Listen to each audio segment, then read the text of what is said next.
Louis Boom. I film breaking news stories. What do you have? Something I'm fairly certain you'll be very excited about. Where did you get this? I didn't do anything that could be considered wrong.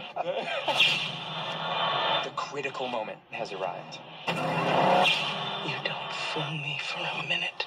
Oh my God! Is that blood on your shirt? No, I didn't see that. Nightcrawler, rated R. Steady hands, steady hands. If you have not seen this movie, then you probably have no idea what the fuck I'm talking about. But welcome to Time About the Movies, everybody.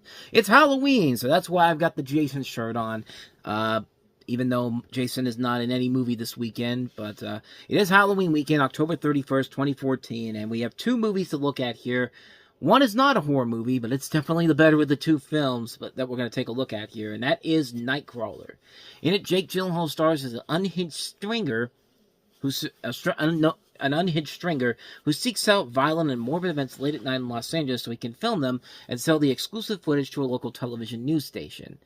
And this was originally supposed to be a film about the life of an American photographer, Ouija, but then focused after discovering the unique narrative possibilities surrounding the stringer profession.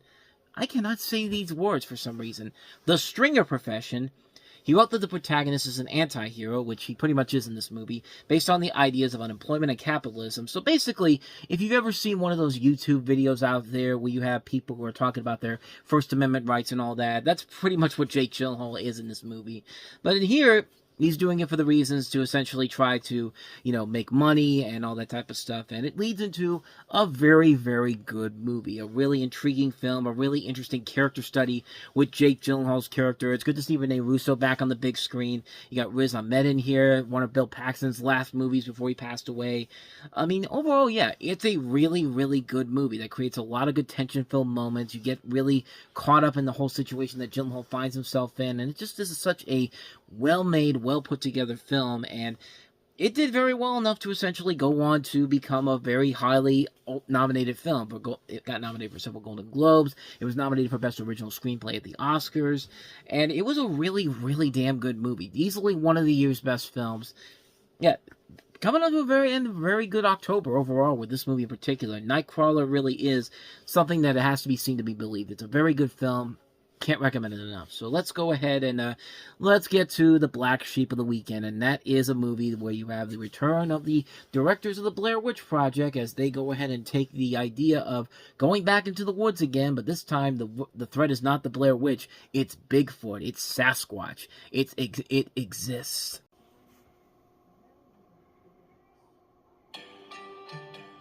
Brian? Yeah. When was the last time you felt the tender touch of a woman? Brian just needs to be touched by another human being. Oh, leave Brian's sad sex life alone. Leave Brian alone! You ladies gonna get down next? Whoa! We are officially in un-GPS territory, look. Rolling deep in the woods. Bro, your uncle has a cabin out here. Yeah, dude. Is that it? Yeah. Seriously. Trust me, guys, looks a lot better in the daylight.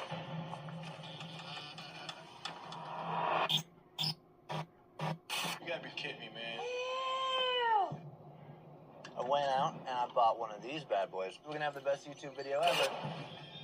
Looks like a little love walk going on. I shouldn't be shooting this. What the hell was that? There's something over there! You ran across that ridge right there. Hello? Let's go back. I think we did something to him. So no one knows we're here. No.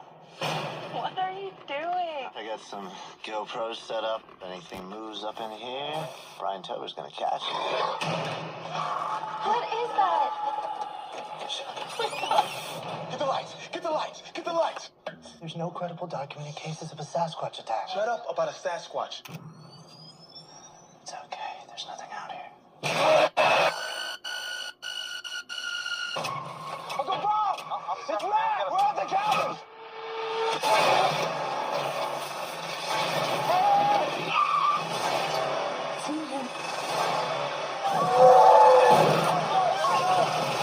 Pushing us towards the edge!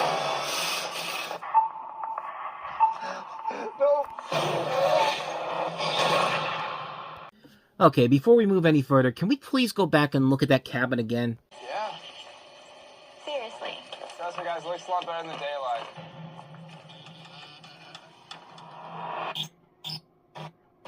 You gotta be kidding me, man. Ew.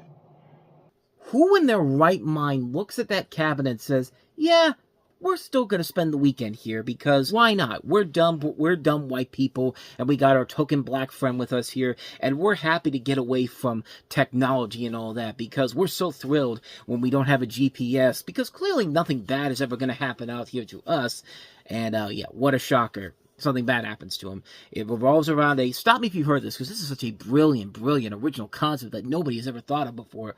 A group of friends decide to go out into the middle of the woods in East Texas and go spend a weekend at their Uncle Bob's cabin, and, you know, they find out that they're not alone out there because Bigfoot is out there, and he's pissed off because, yeah, it's a giant Sasquatch that knows exactly who knows exactly who these people are, and essentially is trying to stop them stop him and basically kill him and all that type of stuff.